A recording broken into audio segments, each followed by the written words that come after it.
Hello guys, welcome to Pakistani real action. तो कैसे हैं आप सब? उम्मीद है आप सब बढ़िया होंगे और मजे में होंगे। मेरा नाम है मुदस्सिर। नाम बशीर सुकैज। आज की वीडियो का टाइटल है भारत की रफ्तार देख जर्मनी और सऊदी अरब को लगा झटका।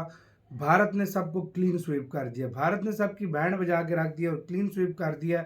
भारत की रफ्तार इतनी फास्ट हो गई है कि जर्मनी और सऊदी अरेबिया भी हैरान है। क्या हुआ सारा सीन जानेंगे, बाकी बातें करेंगे बाद में। इंडियन अफेयर्स का वीडियो का लिंक मिल जाएगा डिस्क्रिप्शन में। तो स्टार्ट। इस समय की सबसे बड़ी न्यूज भारत समेत दुनिया के सभी प्रमुख देशों की जीडीपी ग्रोथ रेट को लेकर आ रही है। दरअसल आईएमएफ यानी कि इंटरनेशनल मॉनेटरी फंड ने साल 2023 और साल 2024 के लिए दुनिया के तमाम प्रमुख देशों की जीडीपी ग्रोथ रेट का फोरकास्ट किया है, जिसको लेकर आईएमएफ ने एक रिपोर्ट जारी की है, यानी रिपोर्ट रिलीज की है। अब इस तरह की रिपोर्ट हर साल और साल के हर क्वार्टर के बाद रिलीज की जाती है, जिसमें काफी सारे पैरामीटर्स को चेक करने के बाद, कई सारी चीजों का आंकलन करने के बाद इस चीज का अंदाजा लगाया जाता है कि आने वाले साल में किसी भी देश की जीडीपी ग्रोथ रेट कितनी रहने वाली है।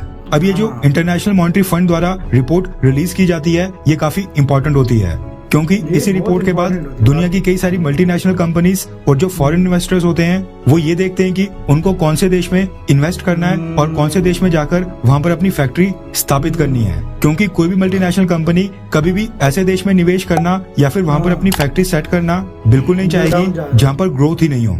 और जो फॉरेन इन्वेस्टर्स होते हैं, जो एफडीआई लेकर आते हैं, वो भी यही प्रेफर करते हैं कि वो उसी देश में जाकर अपनी इन्वेस्टमेंट करें जिस देश की जीडीपी तेजी से ग्रो कर रही हो। इसलिए जो ये आईएमएफ रिपोर्ट रिलीज करता है, इसके ऊपर कई सारे इन्वेस्टर्स और कई सारी मल्टीनेशनल कंपनीज की नजर रहती है और इसको ये लगातार ट्रैक करते रहते हैं। और जो भी कंपनी आईएमएफ की रिपोर्ट में अच्छा परफॉर्म करती है, उसको ज्यादा इन्वेस्टमेंट और उस देश को ज्यादा एफडीआई आती है और उस देश के साथ कई सारे देश ट्रेड डील्स और कई तरह के ट्रेड एग्रीमेंट साइन करने को खुद ही सामने से आते हैं। अब इस वीडियो में हम डिस्कस करेंगे कि आईएमएफ ने जो अपनी हालिया में रिपोर्ट जारी की है, उसमें कौन कौन से देशों को कौन कौन सी रैंकिंग दी है और सबसे अच्छा परफॉर्म कौन से देश ने किया है और किस देश को लेकर जीडीपी फोरकास्ट कितना ज्यादा है और कितना कम है। अब हम इस वीडियो में कुछ प्रमुख देशों को ही कवर करेंगे जो भारत की फॉरेन पॉलिसी के एस्पेक्ट से हमारे लिए इम्पोर्टेंट है। इसके साथ ही हम ब्रिटेन के बारे में भी बात करेंगे, क्योंकि ब्रिटेन के अंदर हाल ही में वहाँ पर भारतीय मूल के ऋषि सुनक वहाँ पर प्राइम मिनिस्टर बने थे और अभी यूके में वो बॉस हैं। इसके साथ ही हम सऊदी अरब के बारे में भी बात करेंगे, क्योंकि सऊदी अरब को लेकर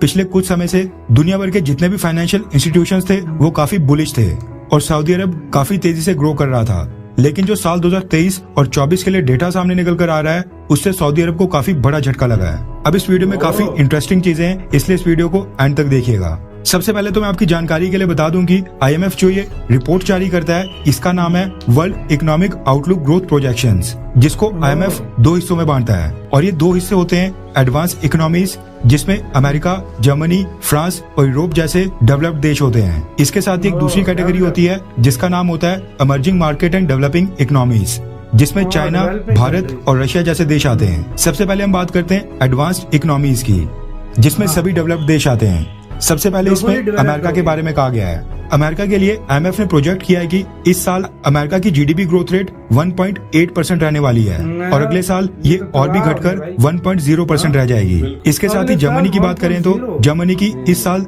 जीडीपी ग्रोथ रेट माइनस में जाने वाली है, यानी -0.3%। यानी कि जर्मनी के अंदर उनकी अर्थव्यवस्था बढ़ेगी नहीं बल्कि घटेगी। लेकिन जो अगला साल है यानी साल 2024, उसके लिए आईएमएफ ने कहा है कि जर्मनी की जीडीपी ग्रोथ रेट अगले साल 1.3% की वृद्धि से ग्रो करेगी। इसके साथ ही फ्रांस की बात करें तो फ्रांस इस साल यानी कि साल 2023 में 0.8% से वृद्धि करेगा, जबकि अगले साल 2024 की बात करें तो अगले साल फ्रांस की जीडीपी ग्रोथ रेट 1.3% रहेगी। इसके साथ ही जापान की बात करें तो जापान इस साल 1.4% से ग्रो करेगा, जबकि अगले साल 2024 में 1.0% से।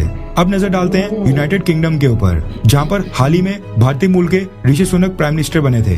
अब अगर हम पिछले साल की बात करें तो यानी साल 2022, उस साल यूके का जीडीपी ग्रोथ रेट 4.1% रहा था। लेकिन अब जब यूके के अंदर ऋषि सुनक वहाँ पर प्राइम मिनिस्टर बन गए, इस साल यूके की जो ग्रोथ है वो पूरी तरह से रुकने वाली है, क्योंकि आईएमएफ ने प्रोजेक्ट किया है कि इस साल यूनाइटेड किंगडम यानी कि ब्रिटेन की जीडीपी ग्रोथ रेट 0.4% रहने वाली है। कहने का मतलब है कि ये ऋषि सुनक के लिए बिल्कुल भी अच्छा साइन नहीं है। अगले साल के लिए भी सेम स्टोरी है। आईएमएफ के मुताबिक अगले साल ब्रिटेन 1.0% की वृद्धि से ग्रो करेगा। अभी जितने भी एडवांस्ड इकोनॉमीज हैं यानी कि डेवलप्ड देश हैं, इनके लिए जो एवरेज आईएमएफ ने निकाला है वो है 1.5% का।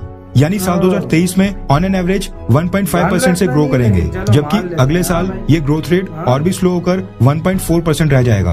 अब बात करते हैं emerging market and developing economies की, जिसमें भारत, चाइना, रशिया और सऊदी अरब जैसे देश आते हैं। IMF के डेटा के मुताबिक इस साल चाइना की ग्रोथ रेट रहने वाली है 5.2%, जबकि अगले साल 2024 में चाइना 4.5% से ग्रो करेगा।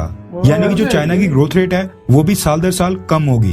अब अगर हम रशिया की बात करें तो IMF के मुताबिक पिछले साल रशिया की GDP -2.1% से कॉन्ट्रैक्ट की थी, यानी कि -2.1% नीचे गिरी थी। लेकिन इस साल IMF के मुताबिक रशिया की GDP ग्रोथ रेट 1.5% रहने वाली है, जबकि अगले साल भी रशिया का GDP ग्रोथ रेट 1.3% रहेगा। यानी जो यूक्रेन युद्ध है, रशिया अब धीरे धीरे उसके असर से बाहर निकल रहा है। इसके बाद डेवलपिंग देशों में एक और इंटरेस्टिंग देश है जिसका नाम है सऊदी अरब। अभी तक क्या हो रहा था कि सऊदी अरब को लेकर दुनिया के कई सारे फाइनेंशियल इंस्टीट्यूशंस काफी बुलिश हो रहे थे और सऊदी अरब के बारे में बताया जा रहा था कि आने वाले समय में सऊदी अरब काफी तेजी से ग्रो करेगा, क्योंकि जो पिछला साल था यानी साल 2022 उसमें जो सऊदी अरब का GDP ग्रोथ रेट था वो था 8.7%, जो बहुत ही रिमार्केबल था, यानी कि बहुत ही ज्यादा। लेकिन इस साल IMF ने प्रोजेक्ट किया है कि सऊदी अरब का GDP ग्रोथ रेट 1.9% रहने वाला है, जबकि अगले साल 2024 में सऊदी अरब का GDP ग्रोथ रेट 2.8% होगा, यानी 3% से भी कम। ऐसे में सऊदी अरब को लेकर जो काफी बड़ी बड़ी बातें की जा रही थी वैसा हमें नंबर्स में देखने को नहीं मिल रहा है। अब एट द एंड हम बात करते हैं भारत की। IMF के डेटा के मुताबिक पिछले साल 2022 में भारत का GDP ग्रोथ रेट 7.2% रहा था, जबकि IMF ने कहा है कि इस साल 2023 में भारत 6.1% से ग्रो करेगा। और खास बात यह है कि अगले साल भारत का GDP ग्रोथ रेट इस साल से ज्यादा रहेगा और IMF के डेटा के मुताबिक अगले साल 2024 में भारत 6.3% की वृद्धि से ग्रो करेगा। अब जो IMF ने जितने भी एडवांस इकोनॉमीज और emerging market and developing economies की कैटेगरी में प्रमुख देशों को लिस्ट किया है, इनमें सबसे ज्यादा ग्रोथ रेट इस साल यानी साल 2023 में भी भारत की रहेगी और अगले साल यानी कि साल 2024 में तब भी भारत ही दुनिया में सबसे तेजी से ग्रो करेगा। यानी टॉप पर साल 2023 में भी भारत है और अगले साल 2024 में भी भारत है। अब इस रिपोर्ट से एक बात तो बिल्कुल समझ आती है, जो ये यूक्रेन युद्ध हो रहा है और जो इंटरनेशनल मार्केट में क्रूड ऑयल के प्राइसेस आसमान छू रहे हैं और जो फूड क्राइसिस आज की डेट में पैदा हो गया है, इस बीच दुनिया भर की मार्केट में काफी अनसर्टेनिटी आ गई है। लेकिन भारत की इकोनॉमी, भारत की अर्थव्यवस्था, इसके ऊपर इन सब चीजों का बिल्कुल भी असर देखने को नहीं मिल रहा है और इन सब के बावजूद भारत की अर्थव्यवस्था काफी अच्छा परफॉर्म कर रही है और दुनिया में सबसे तेजी से ग्रो कर रही है। इसी के साथ हुई यार वीडियो खत्म। इसमें पाकिस्तान का नहीं बताया, 1000% की ग्रोथ रेट शायद ले सकते हैं हम।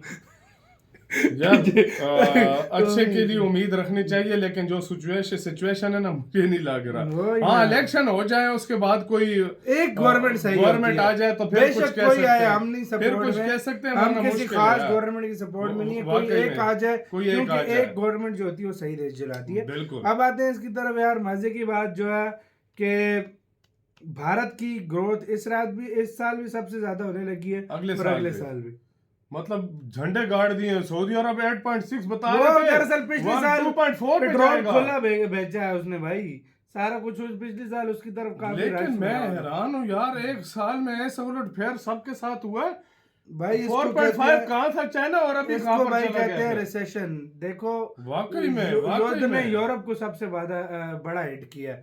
यूरोप की तो भाई अगले साल एशिया में भी काफी देशों को किया यार, काफी लग रहा है अगले साल भाई यूरोप जर्मनी को भारत क्रॉस कर, इंडिया भी 6.2 और 6.1 और अगले साल क्रॉस होगा में 6.3 और अगले साल मुझसे लिख के ले लो, जर्मनी को भारत GDP में क्रॉस कर। मुझे भी यही लग रहा है यार। आप क्या समझते हैं, आपकी नजर में ये मतलब किस तरह का, मतलब इससे भी ज्यादा करेगा या इतना ही? मुझे तो लग रहा है इससे भी ज्यादा करेगा।